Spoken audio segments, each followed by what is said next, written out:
Okay. So in this class we are going to study about scales. To measure anything, what do you use? The commonest thing is a scale. The question is, can this be used to measure everything? No. Example, we cannot measure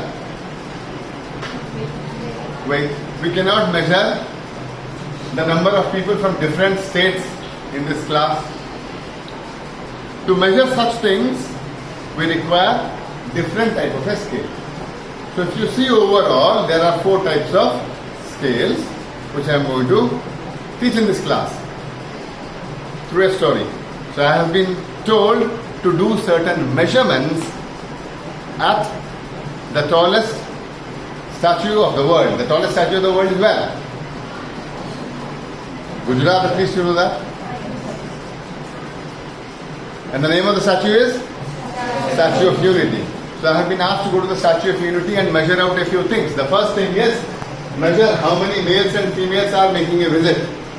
Measure the socio-economic status to which they belong to by seeing a few characteristic features.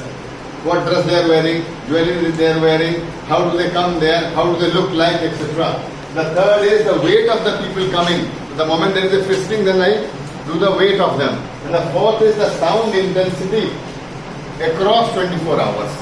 In the day, in the night, every 1 hour. Correct? So these are the 4 measurements I have to do. So first, if I have to know how many males and females are coming there or they are coming from the different states, how do I measure? I code males to be 1 and females to be 2. So I put the number of visitors and wherever there is a male, I write 1. Wherever there is a female, I write 2. Let us say I can give a code to people coming from different states. Somebody coming from Tamil Nadu is 1. Somebody coming from Andhra Pradesh is 2. Somebody coming from Odisha is 3. Somebody coming from Jammu and Kashmir maybe 4 or 5. So I keep coding them. So whenever I keep coding them, do they mean that 1 is less than 2 or 2 is no? Right? So it is just a name which is given. There is no absolute zero, there is no interval or increment, etc. So the first type of scale which I will be using would be the nominal scale, where I just give names to different categories, male, female, people from different states. Correct?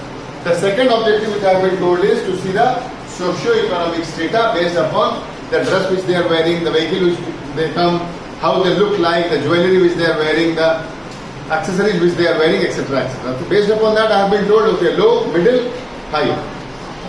So I do a guesswork and I say low, middle, high. I put them into 3 categories. Correct? Low is, let us say 3, middle is 2 and high is 1. Now I am asking you, in this, is there a order in them, that is lower, higher and middle? Does it go in increments? Yes or no? Yes. It goes in increments. So there is some order into it. I write that particular scale or name the scale as the ordinal scale.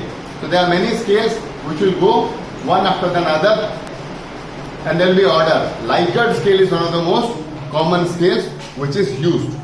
Like they will be asking, how do you like this particular class? Rate it on 5 points. 0 means I don't like it. 5 means I like it the most. And then you have to rate up any 1. So that is a ordinal scale. So you understood the second scale known as the ordinal scale. The third work which I have been given is the weight of the people who are coming or the height of the people who are coming. So every time a person goes into frisking, I ask him to stand, I write down the weight of it. Correct? So there is a set of values which will be available there. Now I am asking you, will there be a absolute 0? 0 will be there? Yes, 0 will be there. Because if a person is not standing on it, then it is 0. Then it will go in a continuous variable. Correct?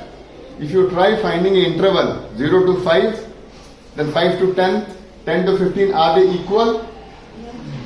They are equal or not? Yes, they are equal. In the previous one, lower, middle and high socioeconomic strata, were they equal? No, they were not equal. In the still previous one, in the nominal data, were they equal, male, females? No. So here there is an order in it. So the third scale which I will be using for weight of the people, height of the people, it is known as the interval scale. It has an absolute 0 and weight is an example. Clear? The last and the most difficult one is when I start measuring sound level. When I start measuring sound level, I see that At night, midnight, I cannot hear anything. In the daytime, at around, let's say, 1 o'clock, it is very loud and intolerable because some flights are also going above the place.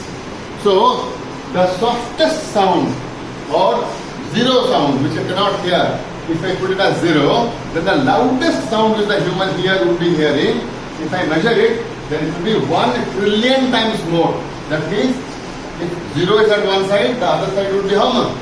1 with 12 zeros. So do you think a scale like this can be used to measure height, weight? Because one side would be zero and the other side would be 1 trillion, which would be very difficult to identify. So we have to convert these huge numbers into small identifiable numbers. The scale which has to be used has to be changed. It cannot be the nominal, it cannot be the ordinal, it cannot be the interval.